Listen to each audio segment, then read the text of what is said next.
ഭാവിയിൽ ഒരു പുസ്തകമാക്കുകയാണെങ്കിൽ അത് ബെസ്റ്റ് സെല്ലർ ആയിരിക്കും എന്നുള്ള കാര്യത്തിൽ എനിക്കൊരു സംശയമില്ല. അല്ല, നമ്മുടെ ഈ രാഷ്ട്രീയ മേഖലകളിലൊക്കെ അങ്ങനെയല്ലേ രണ്ടത്താനി സാഹിബ്, ഈ നർമ്മത്തിന്റെ പ്രാധാന്യം കുറഞ്ഞു വരികയാണ്. ആളുകൾ വളരെ സീരിയസ് ആയിട്ടുള്ള രീതിയിലേക്ക് പോവാണ്. അപ്പൊ തന്നെ മനുഷ്യർ തമ്മിൽ വിദ്വേഷം ഉണ്ടാകും, വെറുപ്പുണ്ടാകും. അവിടെയാണ് ബഷീർ സാഹിബിന്റെ ഒക്കെ പ്രസക്തി എന്ന് പറയുന്നത്. വളരെ സീരിയസ് ആയിട്ടുള്ള ഒരു കാര്യവും നർമ്മം കലർത്തിക്കൊണ്ട് സാധാരണ മനുഷ്യരുടെ ഹൃദയത്തിലേക്ക് മനസ്സിലാകുന്ന തരത്തിൽ, എന്നാൽ ചാട്ടുളി കണക്കെ പ്രയോഗിക്കാനുള്ള അദ്ദേഹത്തിന്റെ കഴിവ് എനിക്ക് വളരെ ഇഷ്ടമാണ്, മറ്റേത് മലയാളിയെയും പോലെ. അതുകൊണ്ട് തന്നെ അദ്ദേഹം കുറച്ച് കൂടുതൽ സമയം പ്രസംഗിക്കുന്നതാണ് ഞാൻ കരുതിയത്. അദ്ദേഹത്തിന്റെ പ്രസംഗം കേൾക്കണമെന്ന് ആഗ്രഹം ഉണ്ടായിരുന്നു. എന്തായാലും മറ്റൊരവസരത്തിൽ അദ്ദേഹത്തിന്റെ വളരെ ദീർഘമായിട്ടുള്ള പ്രസംഗം കേൾക്കാനുള്ള ആഗ്രഹവും എനിക്കുണ്ട്. പ്രിയപ്പെട്ടവരെ, ഇന്ന് കേരളം ചർച്ച ചെയ്തുകൊണ്ടിരിക്കുന്ന ഒരു വിഷയം നിങ്ങൾ എല്ലാവരും കണ്ടിട്ടുണ്ടാകും.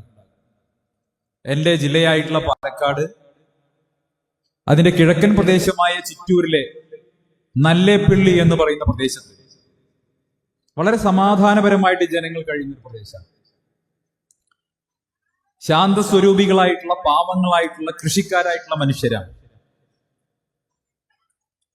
ആ പ്രദേശത്തെ ഒരു സർക്കാർ സ്കൂളിൽ, ചെറിയ കുട്ടികളൊക്കെയുള്ള സർക്കാർ സ്കൂളിൽ, ആ കുട്ടികളെ രസിപ്പിക്കാൻ വേണ്ടി അധ്യാപകരൊക്കെ പാടെ ചേർന്ന് ക്രിസ്മസ് കരോൾ നടത്താൻ തീരുമാനിക്കുന്നു. പ്രത്യേകിച്ച് എങ്ങനെ മതവിശ്വാസമൊന്നും കാണേണ്ട കാര്യമില്ല. കുട്ടികളൊക്കെ ഇങ്ങനെ ക്രിസ്മസ് സാന്താക്ലോസിന്റെ വേഷക്കെട്ട് കുറെ മിഠായി ഒക്കെ ആയി കൊട്ടും പാട്ടും ഒക്കെ ആയിട്ട് നടക്കുന്ന ഒരു പരിപാടി. അതിലങ്ങനെ മതവിശ്വാസത്തിന്റെ ഘടകമൊന്നുമില്ല. ഈ സാന്താക്ലോസിന്റെ വിശ്വാസത്തിന് പോലും വാസ്തവത്തിൽ ക്രൈസ്തവ വിശ്വാസവുമായിട്ട് അത്ര വലിയ ബന്ധമില്ല. മറ്റേ മഞ്ഞു മൂടിക്കിടക്കുന്ന ഒരു പ്രദേശത്ത് നിന്ന് സമ്മാനങ്ങളുമായി വരുന്ന സാന്താക്ലോസ് എന്ന് പറയുന്നത് ഒരു ചെറിയ കുട്ടികളുടെ ഭാവനയിലുള്ള ഒരു വളരെ സന്തോഷകരമായിട്ടുള്ള ഒരു കാഴ്ചയോ സ്വപ്നമോ മാത്രമാണ്. അങ്ങനെ നമ്മുടെ കുറച്ച് കുട്ടികള് കുറച്ചു നേരം സന്തോഷിക്കുന്ന സമയത്ത് വഴിവക്കിൽ നിന്ന് നമ്മൾ കണ്ടാൽ എന്താ, നമുക്ക് എന്താ തോന്നുക? നല്ല രസമുണ്ടല്ലോ, കുട്ടികൾ സന്തോഷിക്കട്ടെ, അവരൊരു മിഠായി കൊണ്ടുവന്നാൽ നമ്മളും വാങ്ങും. അങ്ങനെയാണല്ലോ നമ്മുടെയൊക്കെ മനസ്സ്, അങ്ങനെ ആയിരിക്കുമല്ലോ. പക്ഷെ BJP-കാരുടെ മനസ്സ് അങ്ങനെയല്ല, RSS-കാരുടെ മനസ്സ് അങ്ങനെയല്ല. അവരങ്ങോട്ട് കടന്നു ചെന്ന് അധ്യാപകരോടും അധ്യാപികമാരോടും വളരെ മോശമായി പെരുമാറി. എന്നിട്ട് പറയുകയാണ്, ഇവിടെ നടത്തേണ്ടത് ക്രിസ്മസ് കരോളല്ല, ശ്രീകൃഷ്ണ ജയന്തിയാണ്. നോക്കൂ നിങ്ങൾ, കേവലം 2.7% ഇന്ത്യയിലെ ജനസംഖ്യയിൽ ക്രൈസ്തവ വിഭാഗത്തിൻ്റെത്. കേവലം 2.7. ഇന്ത്യയിലെ ജനതയിൽ 79%-ലധികം 80% ഉള്ളത് ഹിന്ദു വിശ്വാസികളാണ്. ഞാനൊരു ഹിന്ദു വിശ്വാസിയാണ്. പക്ഷെ ഞാൻ സംഘപരിവാർ വിഭാവനം ചെയ്യുന്ന ആ ഹിന്ദുത്വയുടെ വിശ്വാസിയല്ല, മറിച്ച് ഗാന്ധി വിഭാവനം ചെയ്യുന്ന സനാതന ഹിന്ദുവാണ്. ഈ രാജ്യത്തെ ഒരു മതന്യൂനപക്ഷത്തിന്റെ ആഘോഷം നടക്കുന്ന സമയത്ത് അത് സംരക്ഷിക്കുകയും അവരോടൊപ്പം നിൽക്കുകയും അവരെ ചേർത്ത് നിർത്തുകയും ചെയ്യേണ്ട ബാധ്യത ഭൂരിപക്ഷത്തിൻ്റെതാണ് എന്ന് ഞാൻ വിശ്വസിക്കുന്നു. അവർക്കൊരിക്കലും ഈ മണ്ണിൽ ജീവിക്കുമ്പോ ഇതെന്റെ മണ്ണല്ല എന്ന തോന്നൽ പോലും ഉണ്ടാകാൻ പാടില്ല. അത്തരം ഒരു തോന്നൽ പോലും ഉണ്ടാകാൻ പാടില്ല. ആ ബാധ്യത നിറവേറ്റേണ്ടത് ഇവിടുത്തെ ഭൂരിപക്ഷത്തിൻ്റെതാണ്. അവിടെയാണ് എല്ലാ ഹിന്ദുക്കളുടെയും കുത്തക ഏറ്റെടുത്തിട്ടുള്ള സംഘപരിവാർ കടന്നു എന്ന് പറയുന്നത് ക്രിസ്മസ് കരോൾ നടത്തരുത്. നിങ്ങൾ ആലോചിച്ച് നോക്കൂ. അത് മാത്രമല്ല, അധ്യാപകരെ ഭീഷണിപ്പെടുത്തുന്നു. സംഗതി വിവാദമായപ്പോ ആളുകളെ പിടിച്ച് അറസ്റ്റ് ചെയ്തു. ഇത് ചെയ്ത ആളുകളെ അറസ്റ്റ് ചെയ്തു, റിമാൻഡ് ചെയ്തു. പറഞ്ഞ ആളുകൾ വിശ്വ ഹിന്ദു പരിഷത്തുകാരാണ് എന്നാണ് വാർത്ത വന്നത്. ഞാൻ ചിറ്റൂരിൽ വിളിച്ചന്വേഷിച്ച സമയത്താണ് പറയുന്നത് വിശ്വ ഹിന്ദുക്കളൊക്കെ തന്നെ. പക്ഷേ BJP-യുടെ ചിറ്റൂർ മണ്ഡലത്തിന്റെ മുൻ ജനറൽ സെക്രട്ടറി, BJP OBC മോർച്ചയുടെ പഞ്ചായത്ത് കമ്മിറ്റി പ്രസിഡന്റ്, ഇവരൊക്കെയാണ് പ്രതികൾ. ഇക്കഴിഞ്ഞ പാലക്കാട്ടെ നിയമസഭാ ഉപതെരഞ്ഞെടുപ്പിൽ BJP സ്ഥാനാർത്ഥിക്ക് വേണ്ടി പ്രവർത്തിക്കാൻ മുൻനിരയിലുണ്ടായിരുന്നവർ, ചുമതലയുണ്ടായിരുന്നവർ, അവരാണ് ഇതിൽ അറസ്റ്റ് ചെയ്യപ്പെട്ടിരിക്കുന്നത്. നമ്മൾ എത്ര ഏകോദര സഹോദരങ്ങളെ പോലെ കഴിയുന്ന ഒരു നാടാണ് ഈ കേരളം. ഈ കേരളത്തിനകത്ത് ഇതുപോലെ വർഗീയ വിദ്വേഷം വമിപ്പിക്കുന്ന രീതിയിൽ പ്രവർത്തിക്കാൻ ജനങ്ങളെ ഭിന്നിപ്പിക്കുന്ന രീതിയിൽ പരസ്യമായി പ്രവർത്തിക്കാൻ കേരളത്തിലെ സംഘപരിവാറിനും കേരളത്തിലെ BJPക്കും എന്താണോ ധൈര്യം കിട്ടുന്നത്, ആ ധൈര്യത്തിന്റെ പേരാണ് പിണറായി വിജയൻ. പിണറായി വിജയന്റെ ഭരണമുണ്ട് എന്നുള്ള ഒരൊറ്റ ധാർഷ്ട്യത്തിന്റെ പേരിലാണ്, ധിക്കാരത്തിന്റെ പേരിലാണ് യോഗി ആദിത്യനാഥ് ഭരിക്കുന്നതിനേക്കാൾ സുരക്ഷ. പെട്ടെന്ന് ആ കുടുംബത്തിലേക്ക് വില്ലന്മാര് കടന്നു വരികയാണ്. വില്ലന്മാര് കടന്നു വരുന്നു, സംഘർഷം ഉണ്ടാകുന്നു, ഗൃഹനാഥൻ കൊല്ലപ്പെടുന്നു, അമ്മയെ പിടിച്ചുകൊണ്ടുപോകുന്നു. 2 കുഞ്ഞുമക്കളാണ്. കുഞ്ഞുമക്കൾ അവിടെ വെച്ച് വേർപിരിയുകയാണ്. ആ വേർപിരിയുന്ന കുഞ്ഞുമക്കളുടെ കയ്യിൽ ആ വീട്ടിലെ ഒരു സോപ്പ് പെട്ടിയുടെ ഒരു ഭാഗം ഒരു കുട്ടിയുടെ കയ്യിൽ, മറ്റൊരു ഭാഗം മറ്റൊരു കുട്ടിയുടെ കയ്യിൽ. ഈ ജയനും വീണ്ടും കണ്ടുമുട്ടുകയാണ്. അപ്പോഴാണ് ഒരാളുടെ കയ്യിൽ അന്നത്തെ സോപ്പ് പൊട്ടിയുടെ ഒരു ഭാഗമുണ്ട്, മറ്റേയാളുടെ കയ്യിൽ ആ സോപ്പ് പൊട്ടിയുടെ മറ്റേ ഭാഗമുണ്ട്. അവിടെ വെച്ച് തിരിച്ചറിയുകയാണ്. ചേട്ട അനിയ എന്ന് വിളിച്ച് പരസ്പരം കെട്ടിപ്പുണരാണ്. അല്ലെ, അങ്ങനത്തെ സിനിമ കണ്ടിട്ടില്ലേ? ഇന്ന് ആ സോപ്പ് പൊട്ടിയുടെ ഒരു ഭാഗം തിരുവനന്തപുരത്ത് AKG സെന്ററിൽ വിജയരാഘവന്റെ കയ്യിലുണ്ട്. ആ സോപ്പ് പൊട്ടിയുടെ മറ്റേ ഭാഗം ഡൽഹിയിൽ അമിത്ഷായുടെ വീട്ടിലുണ്ട്. ഇവരെന്ന് കണ്ടുമുട്ടുന്നോ പരസ്പരം ചേട്ട അനിയ എന്ന് വിളിച്ച് കെട്ടിപ്പിടിക്കും. അതാണ് അവസ്ഥ. എന്താണോ അമിത്ഷാ പറയുന്നത് അത് തന്നെയാണ് വിജയരാഘവൻ പറയുന്നത്. അല്ലേ, വിജയരാഘവൻ പറയുന്നത്. ഒരമ്മ പെറ്റ മക്കളെല്ലാം ആരെങ്കിലും പറയൂ? ഒരമ്മ പെറ്റ മക്കളെല്ലാം. CPM-ഉം BJP-യും നടത്തുന്നത് ഒരേ രീതിയിലുള്ള പ്രസ്താവനകൾ, ഒരേ രീതിയിലുള്ള മുസ്ലിം വിരുദ്ധ പ്രസ്താവനകൾ. എന്തൊക്കെയാ പറയുന്നത്? CPM വലിയ മതേതര പാർട്ടിയാണെന്നാ പറയുന്നത്. ഈ നാട്ടിലെ സകല ആളുകൾക്കും മതേതര സർട്ടിഫിക്കറ്റ് അച്ചടിച്ച് പ്രിന്റ് ചെയ്ത് വിതരണം ചെയ്യുന്നത് AKG സെന്റർ എന്നാണ്.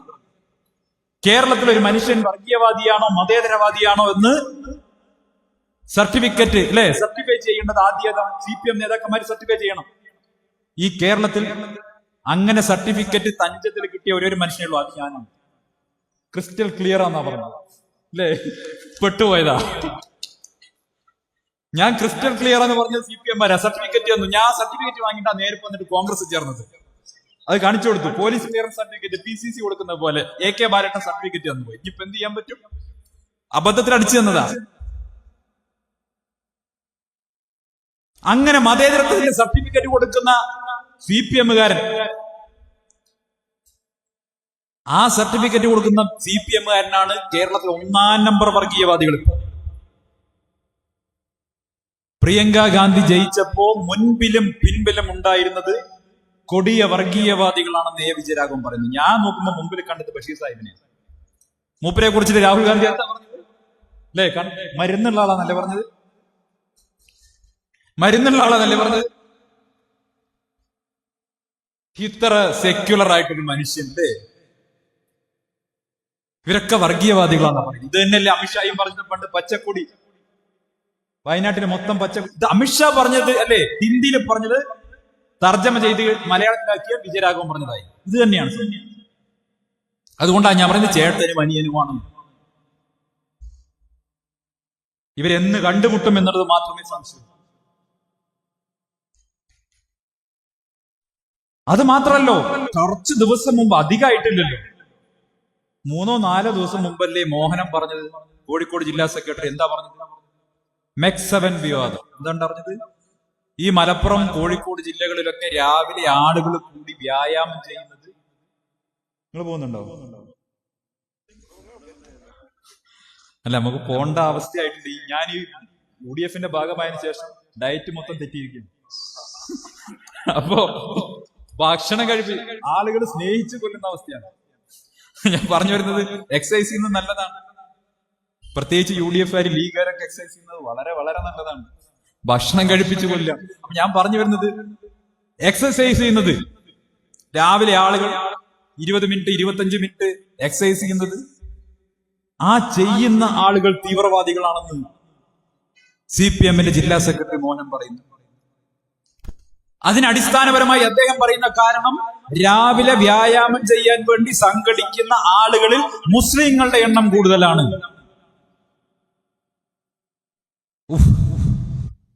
എന്തൊരു കണ്ടുപിടുത്തം!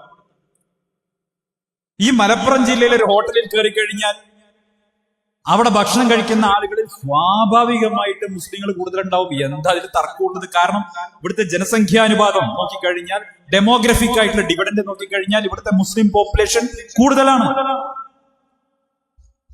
കോഴിക്കോട് ജില്ലയിൽ പോയി കഴിഞ്ഞാൽ സ്വാഭാവികമായിട്ട് മുസ്ലിം പോപ്പുലേഷൻ കൂടുതലാണ്. അവിടെ മുസ്ലിങ്ങളുടെ എണ്ണം കൂടുതലുണ്ടാകും. ഒരു ബസ്സിൽ കയറി കഴിഞ്ഞാൽ അതിൽ യാത്ര ചെയ്യുന്ന യാത്രക്കാരുടെ തലയെണ്ണി കഴിഞ്ഞാൽ സ്വാഭാവികമായിട്ടും അവിടെ മുസ്ലിങ്ങളുടെ എണ്ണം കൂടുതലുണ്ടാകും. പത്തനംതിട്ടയിൽ പോയിട്ട് അല്ലെങ്കിൽ തിരുവനന്തപുരത്ത് പോയി കഴിഞ്ഞിട്ട് ഇതേ എണ്ണം എടുത്ത് നോക്കിക്കഴിഞ്ഞാൽ അവിടെ ഹിന്ദുക്കളുടെ എണ്ണം കൂടുതലുണ്ടാകും. കോട്ടയത്ത് പോയി കഴിഞ്ഞാൽ ക്രൈസ്തവരുടെ എണ്ണം കൂടുതലുണ്ടാകും. ഇത് സ്വാഭാവികമല്ലേ? ഒരു പ്രദേശത്ത് ഏത് വിഭാഗമാണോ കൂടുതലുള്ളത് അവർ സ്വാഭാവികമായിട്ടും സാമൂഹ്യപരമായിട്ടുള്ള എല്ലാ മേഖലകളിലും അവരുടെ എണ്ണം കൂടുതലുണ്ടാകും എന്നുള്ളത് കോമൺ സെൻസ് അല്ലേ, യുക്തിയല്ലേ? പക്ഷെ മോഹനന്റെ യുക്തിയല്ല, കുയുക്തിയാണ്. അയാൾ പറയാണ് മുസ്ലിങ്ങളുടെ എണ്ണം കൂടുതലായതുകൊണ്ട് ഇത് തീവ്രവാദമാണ്. ഞാൻ ചോദിക്കട്ടെ, ഇവിടുത്തെ റേഷൻ കടകളിൽ പോയി കഴിഞ്ഞാൽ അവിടെ അരിയും പഞ്ചസാരയും മണ്ണെണ്ണയും വാങ്ങാൻ നിൽക്കുന്ന പാവങ്ങൾ, അതിന്റെ എണ്ണം നോക്കിക്കഴിഞ്ഞാൽ അതിൽ താത്താര് അല്ലേ കൂടുതലുണ്ടാവില്ലേ എന്ന് കരുതിയിട്ട് ആ റേഷൻ കട തീവ്രവാദ ക്യാമ്പാണ്, അങ്ങോട്ട് സർജിക്കൽ സ്ട്രൈക്ക് നടത്തണമെന്ന് CPM പറയൂ. മോഹനൻ പറഞ്ഞു 10 മിനിറ്റ് കഴിഞ്ഞില്ല, മാരാർജി ഭവനിൽ പുറത്തിറങ്ങി സുരേന്ദ്രൻ അതേ കാര്യം ആവർത്തിക്കണം. സുരേന്ദ്രൻ അങ്ങനെ പറഞ്ഞതിൽ നമുക്ക് തെറ്റു പറയാൻ പറ്റില്ല. അത് ജനിതകപരമായിട്ടുള്ള സവിശേഷതയാണ്. സുരേന്ദ്രൻ അത് പറഞ്ഞില്ലെങ്കിൽ അത്ഭുതമുള്ളൂ. പക്ഷെ CPM-മാരൻ ഇത് പറയുമ്പോ അപകടം വലുതാണ്. എന്റെ ശബ്ദം കേൾക്കുന്ന സഖാക്കളുണ്ടെങ്കിൽ നിങ്ങളത് മനസ്സിലാക്കണം. നിങ്ങൾ ഈ കാര്യം പറയുമ്പോൾ അതുണ്ടാക്കുന്ന അപകടം, ഈ സമൂഹത്തിൽ ഉണ്ടാക്കുന്ന പ്രത്യാഘാതം അത് വളരെ വലുതാണ്. കാരണം നിങ്ങളാണ് ഈ നാട് ഭരിക്കുന്നത്, നിങ്ങളാണ് കേരളം ഭരിക്കുന്നത്. BJPക്ക് തെരഞ്ഞെടുപ്പിൽ വിജയിക്കാൻ പര്യാപ്തമായ രീതിയിൽ ഈ നാട്ടിൽ വർഗീയ വിഭജനം ഉണ്ടാക്കാൻ വേണ്ടി നിങ്ങൾ തന്നെ മരുന്നിട്ട് കൊടുത്താൽ, വഴിമരുന്നിട്ട് കൊടുത്താൽ അത് ഈ നാടിനെ വിഭജിക്കും. നിങ്ങൾ ഈ നാട്ടിൽ ഇസ്ലാമോഫോബിയ വളർത്തരുത്. അങ്ങനെ വളർത്തേണ്ടത് സംഘപരിവാറിന്റെ ആവശ്യമാണ്. അതിന് നിങ്ങൾ കൂട്ടുനിൽക്കരുത്. പക്ഷേ ദൗർഭാഗ്യവശാൽ കേരളത്തിൽ CPM ചെയ്യുന്നത്, പിണറായി വിജയൻ ചെയ്യുന്നത്, BJP വിജയിക്കാൻ, BJPക്ക് കേരളത്തിൽ നേട്ടമുണ്ടാക്കാൻ എന്തൊക്കെ ചെയ്യാമോ അത് മുഴുവൻ ചെയ്തു കൊടുക്കുന്നു. ഇതിപ്പോ കേരളത്തിലെ ജനങ്ങൾക്ക് ബോധ്യപ്പെടാൻ തുടങ്ങിയിട്ടുണ്ട്. ഞാൻ ഈ കാര്യം ഉറക്കെ പറയുന്നത് എന്റെ ബാധ്യതയാണ് എന്നെനിക്ക് നല്ല ബോധ്യമുള്ളത് കൊണ്ടാണ് ഉറക്കെ പറയുന്നത്. കേരളത്തെ വർഗീയമായി വിഭജിക്കാൻ അനുവദിച്ചുകൂടാ. ജനങ്ങളെ തമ്മിൽ ഭിന്നിപ്പിക്കുന്ന രാഷ്ട്രീയത്തെ പ്രോത്സാഹിപ്പിക്കരുത്. നമ്മുടെ പഴയ നല്ല കാലം നമുക്ക് ഓർമ്മയില്ലേ? എത്ര ഏകോദര സഹോദരങ്ങളെ പോലെ മനുഷ്യർ കഴിഞ്ഞ നാടാണിത്. ഈ നാടിന്റെ നന്മ, ഈ നാടിന്റെ സാഹോദര്യം അല്ലേ? ഓണവും പെരുന്നാളും ക്രിസ്മസും എല്ലാം ഒത്തുചേർന്ന് ആഘോഷിച്ച ഒരു നല്ല നാടല്ലേ ഇത്? ആ നാട്ടിൽ എന്തിനാണ് ജനങ്ങളെ ഭിന്നിപ്പിക്കുന്നത്? എന്തിനാണ് വിഷമിപ്പിക്കുന്നത്?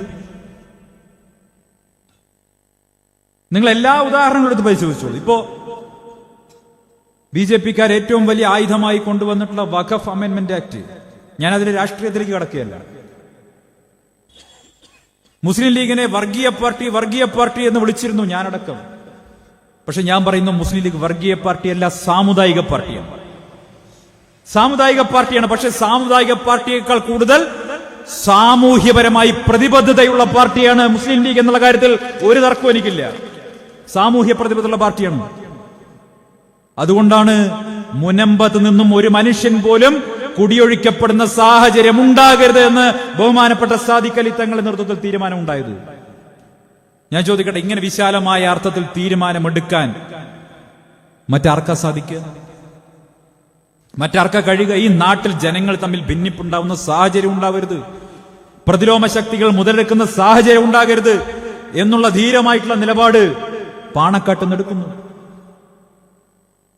കേരളത്തിലെ ജനങ്ങൾ സന്തോഷത്തോടുകൂടി ആ നിലപാടിനെ സ്വീകരിക്കുന്നു. പക്ഷേ കേരളത്തിന്റെ മുഖ്യമന്ത്രി എന്താ ചെയ്തത്? ഇവിടുത്തെ CPM എന്താ ചെയ്തത്?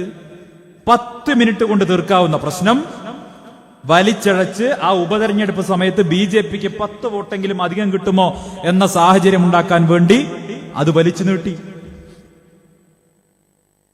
BJP-ക്കാരോ കേരളത്തിലെ ഉപതെരഞ്ഞെടുപ്പ് കഴിഞ്ഞപ്പോൾ എന്തായിരുന്നു അവസ്ഥ? അതിന് മുമ്പ് എന്തായിരുന്നു അവസ്ഥ? പാലക്കാട്ടെ സ്ഥാനാർത്ഥി പ്രചരണം നിർത്തി കാറെടുത്ത് മുനമ്പത്തേക്ക് പോയി.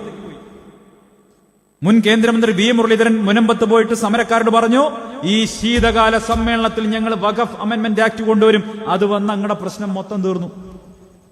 ഇപ്പൊ ശീതകാല സമ്മേളനം കഴിയാറായി അല്ലേ? കഴിഞ്ഞു. എന്ത് പറ്റി? JPC-ക്ക് വിട്ടല്ലോ. ചാണക്യം പറഞ്ഞിരുന്നു എന്ത്? ഈ ശീതകാല സമ്മേളനത്തിൽ വഖഫ് അമെൻമെന്റ് ആക്ട് കൊണ്ടുവരും.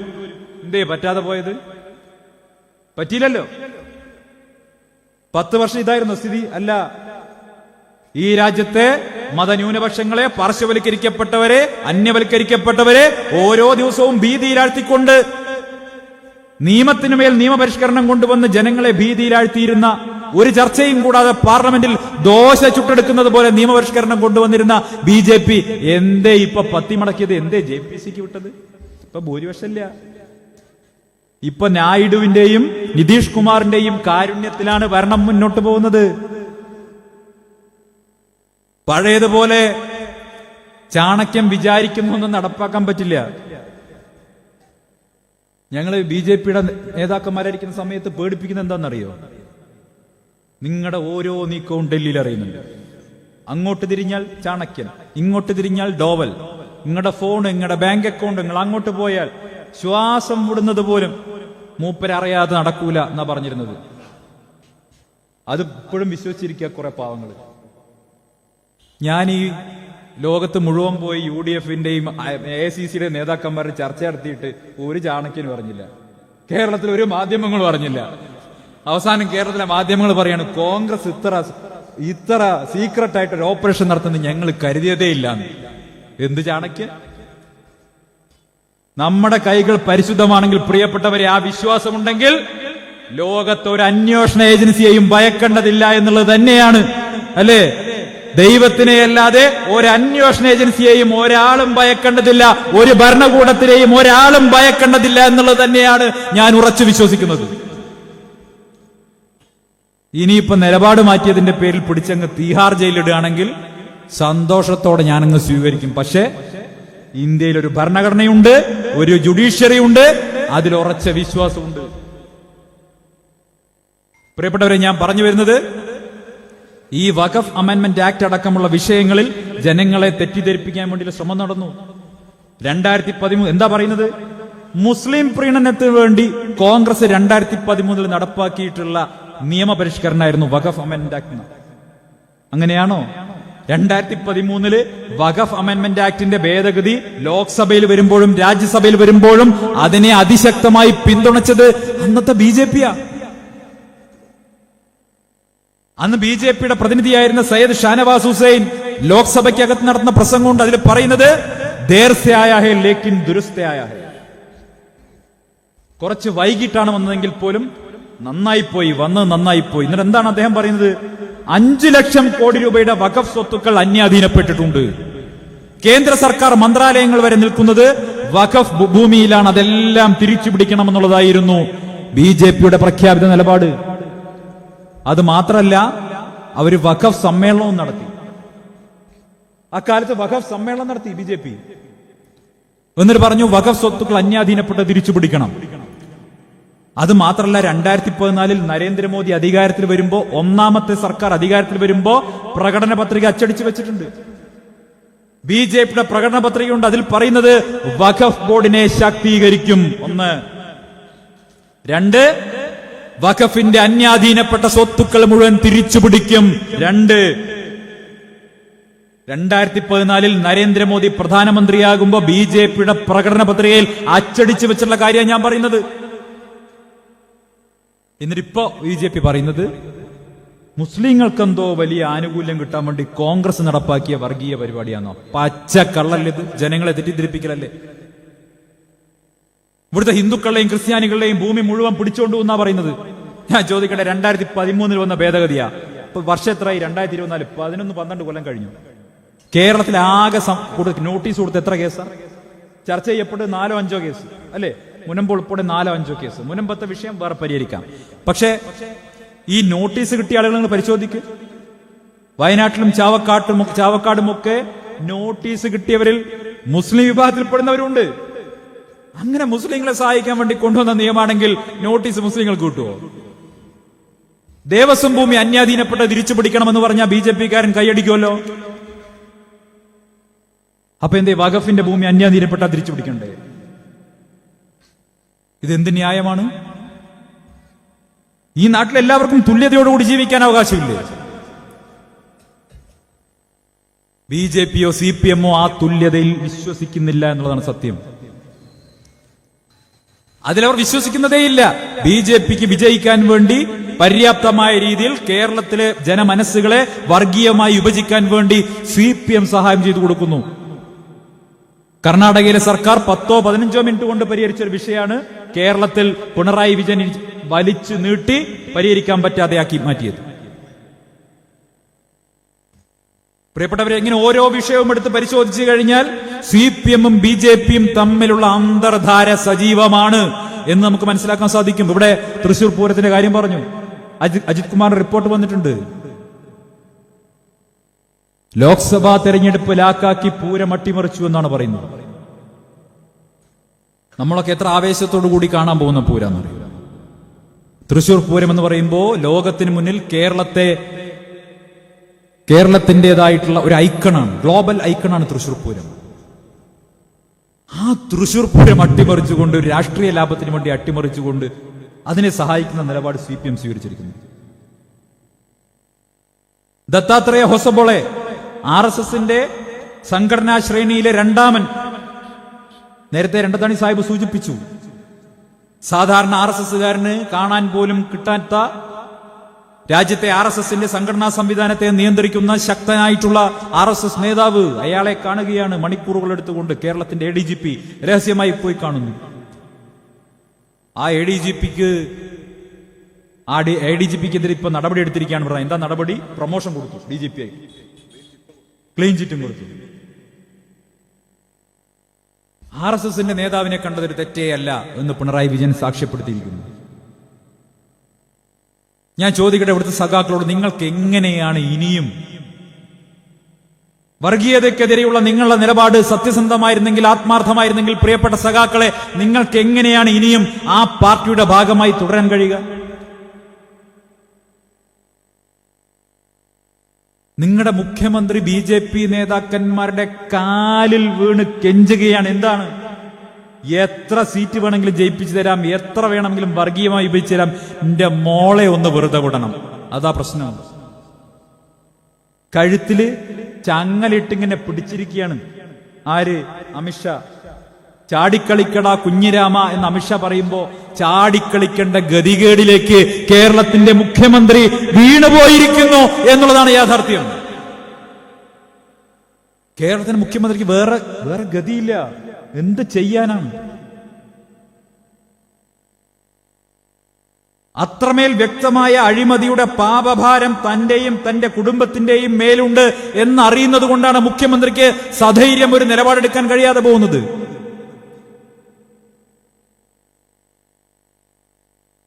ഒരു വിഷയത്തിലും RSSനെതിരെയോ BJPക്കെതിരെയോ വായ തുറന്ന് അരവാക്ക് പറയാൻ പോലും കഴിയാത്ത രീതിയിൽ പിണറായി വിജയൻ അശക്തനായി മാറിയിരിക്കുന്നു.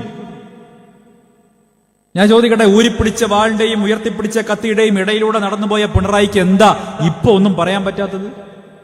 34 തവണയാ SNC ലാവലിംഗ് കേസ് സുപ്രീം കോടതിയിൽ മാറ്റിവെച്ചത്. ഞങ്ങൾ ഓരോ തവണയും കരുതി ഇത്തവണ പിണറായിനെ കൊടുക്കും, ഇത്തവണ ശരിയാക്കി തരും. എവിടെ? ഓരോ തവണ ലാവലിംഗ് കേസ് എടുക്കുന്ന സമയത്തും, ഓരോ തവണ ലാവലിംഗ് കേസ് പരിഗണനയ്ക്ക് എടുക്കുന്ന സമയത്തും കേന്ദ്ര സർക്കാരിന്റെ വക്കീൽ ഹാജരാവില്ല, മാറ്റിവെക്കും. ഞങ്ങളൊടുവിൽ ഒരു ദിവസം പാർട്ടിയുടെ നേതൃത്വത്തോട് ഈ ചാനൽ ചർച്ചയ്ക്ക് പോകുന്ന ആളുകൾ ചോദിച്ചു, ഞങ്ങൾ എന്ത് മറുപടി പറയണം? UDFന്റെ ആളുകൾ, കോൺഗ്രസിന്റെ ആളുകൾ ഇതുമായി ബന്ധപ്പെട്ട ചോദ്യം ചോദിക്കുന്ന സമയത്ത് ഞങ്ങൾക്ക് പറയാൻ മറുപടിയില്ല, ഞങ്ങൾ എന്ത് മറുപടി പറയണം എന്ന് ചോദിച്ചപ്പോ BJPയുടെ നേതാക്കൾ പറഞ്ഞ മറുപടി, കേന്ദ്ര നേതൃത്വത്തിലെ ആളുകൾ പറഞ്ഞ മറുപടി, നിങ്ങൾക്ക് കോൺഗ്രസിനെ സഹായിക്കാത്തത് കൊണ്ട് എന്ത് കേടാണ്? പിണറായി വിജയനെ അറസ്റ്റ് ചെയ്താൽ, SNC ലാവലിംഗ് കേസുമായി ബന്ധപ്പെട്ട നടപടികൾ മുന്നോട്ട് പോയാൽ മുഖ്യമന്ത്രി അറസ്റ്റ് ചെയ്യേണ്ടി വരും. അങ്ങനെ സംഭവിച്ചാൽ കേരളത്തിൽ കോൺഗ്രസിന് അത് ഗുണകരമായിരിക്കും. ആ ഒരൊറ്റ കാരണം കൊണ്ട് ആ ഒരൊറ്റ കാര്യം കൊണ്ട് പിണറായി വിജയനെ സംരക്ഷിക്കുന്ന നിലപാട് ഇവിടെ സ്വീകരിച്ചിരിക്കുന്നു. എന്ത് വില കൊടുത്തും കോൺഗ്രസിനെ ഇല്ലാതാക്കണം. ഈ രാജ്യത്ത് മതനിരപേക്ഷ നിലപാടുകൾ ഉയർത്തിപ്പിടിച്ചുകൊണ്ട് മുന്നോട്ട് പോകുന്ന ആ പ്രസ്ഥാനത്തെ ഇല്ലാതാക്കിയാൽ മാത്രമേ തങ്ങളുടെ ലക്ഷ്യം പൂർത്തിയാകൂ എന്നറിയുന്ന സംഘപരിവാറിന്റെ അജണ്ട. ആ അജണ്ടയാണ് പിണറായി വിജയനെ സഹായിക്കുക, CPM-നെ സഹായിക്കുക. പ്രിയപ്പെട്ടവരെ, BJP-ക്കാർ പറയാറുണ്ട് 10 വർഷക്കാലം നരേന്ദ്രമോദി ഇന്ത്യയെ ഒരുമിപ്പിച്ചു നിർത്തി. 10 വർഷക്കാലം ഞങ്ങളുടെ ഭരണം കൊണ്ടാണ് ഈ രാജ്യം ഇങ്ങനെ ഒറ്റക്കെട്ടായി നിൽക്കുന്നത് എന്നാണ് BJP-ക്കാർ പറയാറുള്ളത്. പ്രിയപ്പെട്ടവരെ, അങ്ങനെയാണോ? അങ്ങനെയല്ല. 10 വർഷക്കാലം ഏകാധിപതിയെ പോലെ ഈ രാജ്യം വാഴുന്ന നരേന്ദ്രമോദി, അദ്ദേഹത്തിന്റെ സർക്കാർ ഓരോ ദിവസവും പുതിയ നിയമങ്ങളും നിയമങ്ങൾക്ക് മേൽ നിയമങ്ങളും കൊണ്ടുവന്ന് ഈ രാജ്യത്തെ മതന്യൂനപക്ഷങ്ങളെ ഭീതിയിലാഴ്ത്തി, പാർശ്വവൽക്കരിക്കപ്പെട്ടവരെ ഭീതിയിലാഴ്ത്തി, അന്യവൽക്കരിച്ച് മാറ്റി നിർത്തുമ്പോഴും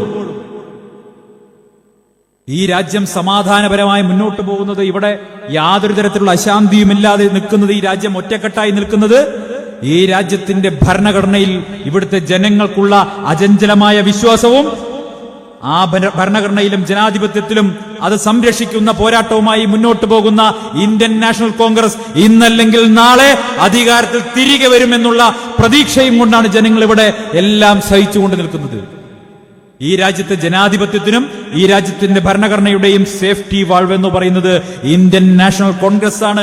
ഒരു തർക്കവും ആ കാര്യത്തിൽ വേണ്ട. പ്രിയപ്പെട്ടവരെ, കന്യാകുമാരിയിൽ നിന്ന് ത്രിവർണ്ണ പതാകയും നെഞ്ചോട് ചേർത്ത് പിടിച്ചുകൊണ്ട് കാശ്മീരിലേക്ക് രാഹുൽ ഗാന്ധിയുടെ നേതൃത്വത്തിൽ ഭാരത് ജോഡോ യാത്ര നടന്നു പോകുമ്പോ അദ്ദേഹത്തിനൊപ്പം കൂടിയ ലക്ഷക്കണക്കിന് മനുഷ്യരുണ്ടല്ലോ, ലക്ഷാവധി മനുഷ്യരുണ്ടല്ലോ. ആ മനുഷ്യരുടെ പ്രതീക്ഷ മുഴുവൻ ഇന്നല്ലെങ്കിൽ നാളെ ഈ ഏകാധിപത്യ ഭരണകൂടത്തിനൊരു അന്ത്യം വരും, ഇവിടെ ജനാധിപത്യം പുലരും, നല്ല നാളുകൾ തിരികെ വരും. തീർച്ചയായിട്ടും രാജ്യം അഭിവൃദ്ധിപ്പെടുന്ന രീതിയിൽ ഇവിടുത്തെ ഇന്ത്യൻ നാഷണൽ കോൺഗ്രസിന്റെ നേതൃത്വത്തിൽ, മുസ്ലിം ലീഗിന്റെ ഒക്കെ നേതൃത്വത്തിലുള്ള ഒരു സർക്കാർ വീണ്ടും അധികാരത്തിൽ വരുമെന്നുള്ള പ്രതീക്ഷയാണ് ജനങ്ങൾക്കുള്ളത്. എന്നോട് പലരും ചോദിച്ചു, എന്തിനാണ് നിങ്ങൾ കോൺഗ്രസിലേക്ക് പോയത്? കോൺഗ്രസിന് ഇനി ഭാവി ഉണ്ടെന്ന് ചോദിച്ചു. ഞാൻ പറഞ്ഞു, കോൺഗ്രസിനെ ഭാവിയുള്ളൂ, ഭാവി കോൺഗ്രസ് ആണ്. എന്താ കാരണം? BJP-ക്കാർ തന്നെ, മോദി തന്നെ സെറ്റ് ചെയ്തിട്ടുള്ള റിട്ടയർമെന്റ് പ്ലാൻ അനുസരിച്ച് മൂപ്പര് ഇപ്പൊ 1.5 വർഷം കഴിഞ്ഞാൽ റിട്ടയർ ചെയ്യണം. മൂപ്പര് അതിന് മുമ്പ് തന്നെ റിട്ടയർ ചെയ്യുമോ എന്നുള്ളതാണ് ഇപ്പൊ എനിക്ക് തോന്നുന്നത്. കാരണം 2024 ഇലക്ഷൻ റിസൾട്ട് വന്നോട് കൂടിയിട്ട് മാനസികമായി തകർന്നിരിക്കുകയാണ്. ഒരു നിയമവും നടപ്പാക്കിയെടുക്കാൻ കഴിയുന്നില്ല. JPC-ക്ക് വിടേണ്ടി വരുന്നു. മാനസികമായി തകർന്നിരിക്കുന്നു, സംഘർഷത്തിലായിരിക്കുന്നു. നിങ്ങൾ ഈ കരുതുന്നത് പോലെ സംസ്ഥാന തെരഞ്ഞെടുപ്പുകളുടെ ഫലമൊന്നുമല്ല ദേശീയ തെരഞ്ഞെടുപ്പ് വരുന്ന സമയത്ത് സ്വാധീനിക്കാൻ പോകുന്നത്. ഇപ്പൊ 1 നേഷൻ 1 ഇലക്ഷൻ കൊണ്ടുവരുന്നു പറഞ്ഞല്ലോ, കൊണ്ടുവരാൻ സാധിക്കും? 3-2 ഭൂരിപക്ഷം വേണ്ടേ? എങ്ങനെ കൊണ്ടുവരാനാ? അപ്പൊ മുന്നോട്ട് വയ്ക്കുന്ന ഒരു കാര്യവും നടപ്പാക്കാൻ കഴിയാത്ത ഒരു ഏകാധിപതിയായ ഭരണാധികാരി ജീവിതത്തിൽ ഒരിക്കലും ഇതുപോലൊരു സാഹചര്യം അദ്ദേഹം അഭിമുഖീകരിച്ചിട്ടേ ഇല്ല. ഗുജറാത്തിലാണെങ്കിലും രാജ്യത്താണെങ്കിലും അദ്ദേഹം ഭരിക്കുന്ന സമയത്ത്.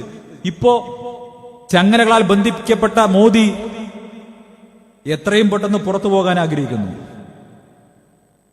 അടുത്ത തെരഞ്ഞെടുപ്പ് ഈ രാജ്യത്തെ ജനങ്ങൾ തീർച്ചയായും ആവേശത്തോടുകൂടി പ്രതീക്ഷിക്കുന്ന നേതൃത്വം അത് രാഹുൽ ഗാന്ധിയുടെയും പ്രിയങ്ക ഗാന്ധിയുടെയും നേതൃത്വമാണ്.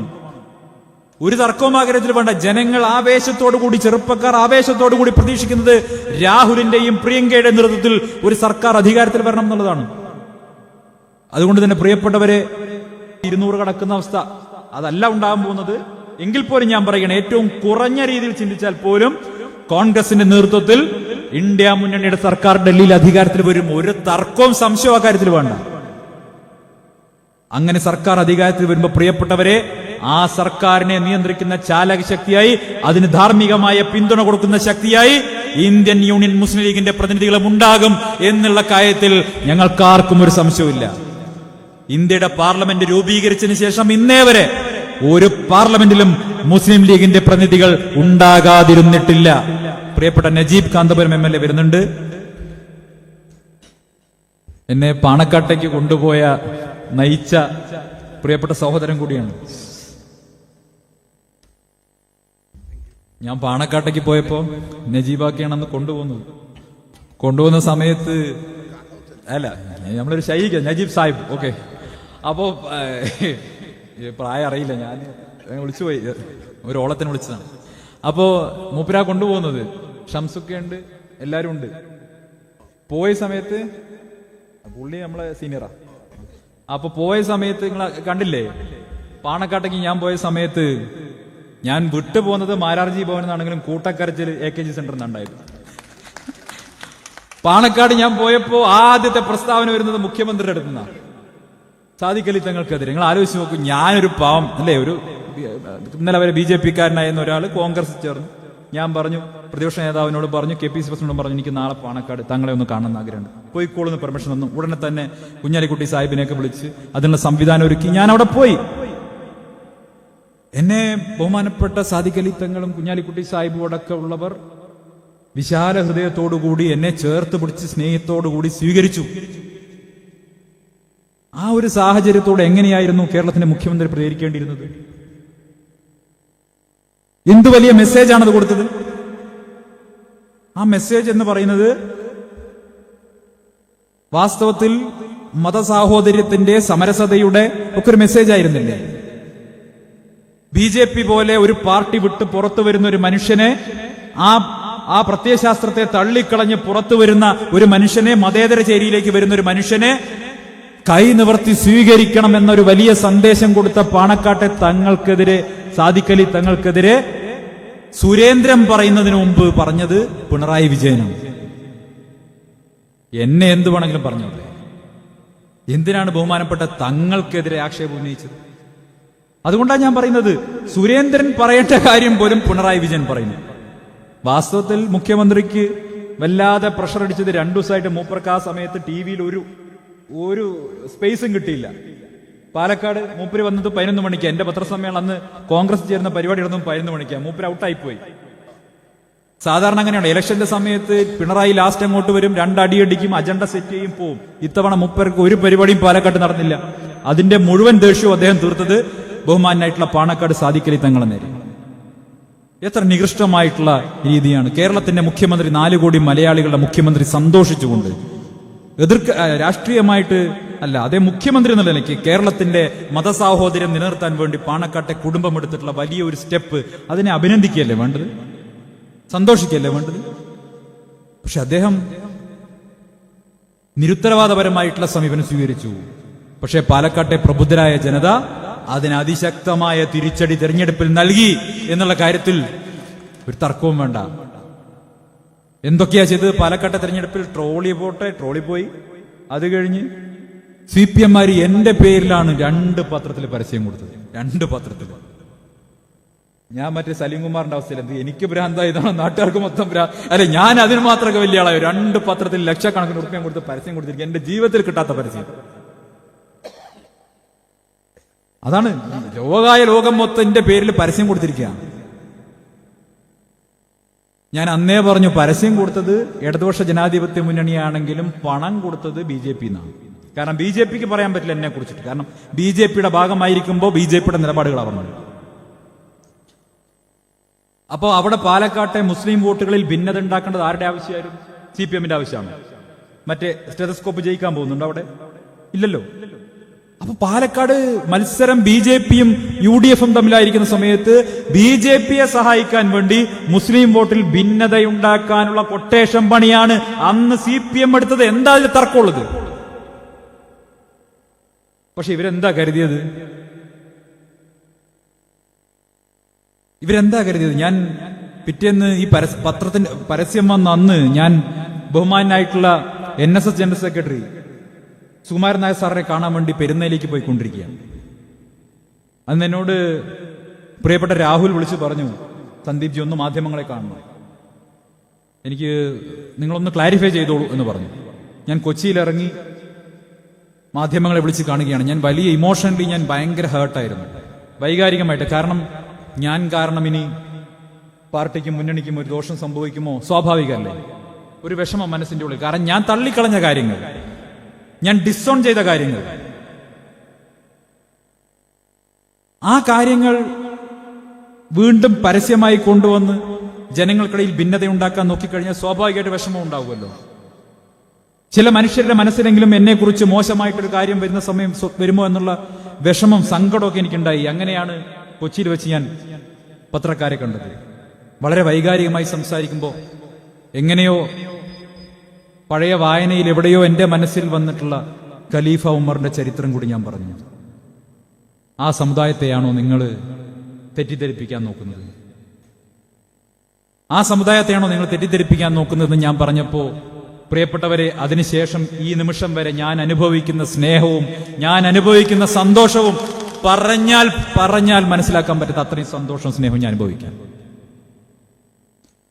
എന്റെ ജീവിതത്തിൽ എന്റെ വായിൽ നിന്ന് എന്നെ അക്ഷരം പഠിപ്പിച്ച എന്റെ അമ്മ ടീച്ചറായിരുന്നു. ആ അമ്മയുടെ ഒരു അനുഗ്രഹം ഉണ്ടായിരിക്കാം എന്റെ വായിൽ നിന്ന് എന്റെ ജീവിതത്തിൽ വന്നിട്ടുള്ള ഏറ്റവും നല്ല വാക്കുകളായിട്ട് ഞാൻ കരുതുന്നത്. ആ നിമിഷത്തിൽ വൈകാരികമായി എന്റെ മനസ്സിനുള്ളിൽ നിന്ന്, പൂർണ്ണമായിട്ടും എന്റെ മനസ്സിൽ നിന്ന് വന്ന ആ വാക്കുകൾ എന്റെ ജീവിതത്തിലെ ഏറ്റവും നല്ല വാക്കുകളായിട്ട് ഞാൻ കരുതുകയാണ്.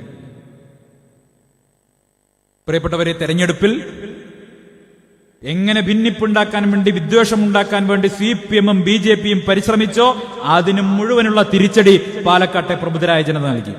സാധാരണഗതിയിൽ പാലക്കാട്ട് ഷാഫി പറമ്പിൽ ജയിക്കുന്ന സാഹചര്യത്തിൽ BJP പറയാറുള്ളത് മുസ്ലിം കൺസോൾട്ടേഷനാണ്, കോൺഗ്രസ് ജയിക്കും പറയും മുസ്ലിം കൺസോൾട്ടേഷനാണ്. പക്ഷെ ഇത്തവണ വോട്ടെണ്ണിയപ്പോ BJP-ക്കാരല്ലാതെ ഈച്ച പോലും പറക്കാൻ പറ്റാത്ത വടക്കന്തറയിലെയും മൂത്താന്തറയിലെയും വാർഡുകളിലും ബൂത്തുകളിലും വരെ രാഹുൽ മാങ്കൂട്ടത്തിന്റെ വോട്ട് കുതിച്ചുയർന്നു. UDF-ന്റെ വോട്ട് കുതിച്ചുയർന്നു. പൂർണ്ണമായും ബ്രാഹ്മൺ ജനങ്ങൾ താമസിക്കുന്ന കൽപ്പാത്തി തെരുവിൽ രാവിലെ കോലമിടുന്ന മാമിയാർമാരുള്ള കൽപ്പാത്തിയിലെ തെരുവിൽ വോട്ടെണ്ണിയ സമയത്ത് അവിടെ UDF-ന് ലീഡ് വന്നിരിക്കുന്നു. ക്രൈസ്തവ ജനവിഭാഗങ്ങളുള്ളതാണ് സംഭവിക്കാൻ പോവുക എന്നുള്ളതിന്റെ ട്രെയിലർ മാത്രമാണ് നമ്മൾ പാലക്കാട് കണ്ടത്. ഏതോ ട്രെയിലറെ പൂരാ പിക്ചർ അഭി ബാക്കി ഹേ മേരെ ദോസ്ത് എന്നതുകൊണ്ടാണ് പറഞ്ഞത്. മുഴുവൻ സിനിമ ബാക്കിയുണ്ട്. ഞാൻ ദീർഘിപ്പിക്കുന്നില്ല. ഇവിടെ പ്രിയപ്പെട്ട നജീബ് എം.എൽ.എ ഉൾപ്പെടെയുള്ളവർ ഇരിക്കുന്നുണ്ട്. അവരെല്ലാം നിങ്ങളോട് സംസാരിക്കാനിരിക്കുകയാണ്. എന്തായാലും ഇന്ന് ഈ യോഗത്തിൽ പങ്കെടുക്കാനും നിങ്ങളോട് സംസാരിക്കാനും അവസരം തന്ന ഇവിടുത്തെ മുസ്ലിം ലീഗ് കമ്മിറ്റിക്കും പ്രത്യേകിച്ച് ബഷീർ MLA-ക്കും എന്റെ സ്നേഹാഭിവാദ്യങ്ങൾ നേർന്നുകൊണ്ട് ഞാൻ അവസാനിപ്പിക്കുന്നു. ജയ് ഹിന്ദ്. ബഹുമാന്യനായ നജീബ് കാന്തപുരം MLA ഇവിടെ എത്തിയിട്ടുണ്ട്. അദ്ദേഹം സംസാരിക്കുന്നതിന് മുമ്പ് നമ്മുടെ കാരണവന്മാരെ, മുസ്ലിം ലീഗ് പ്രസ്ഥാനത്തിന് വേണ്ടി ഇവിടെ അഹോരാത്രം പരിശ്രമിക്കുന്ന പ്രിയപ്പെട്ട കാരണവന്മാരെ ആദരിക്കുന്നു. അതിന്റെ കാര്യങ്ങൾ വിശദീകരിക്കാൻ പ്രസിഡന്റിനെ ക്ഷണിക്കും.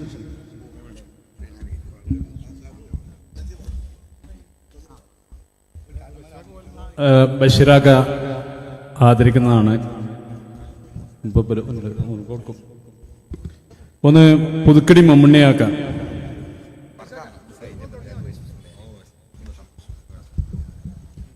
അധ്യക്ഷന്റെ അനുമതിയോട് ഞാൻ അറിയിക്കോട്ടെ.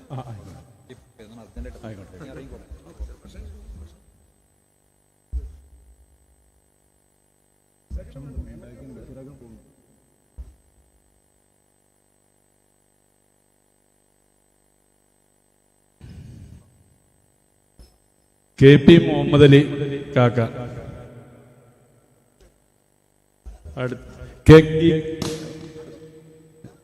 കുഞ്ഞാപ്പിന്റെ EK സയ്യിദ കാക്ക.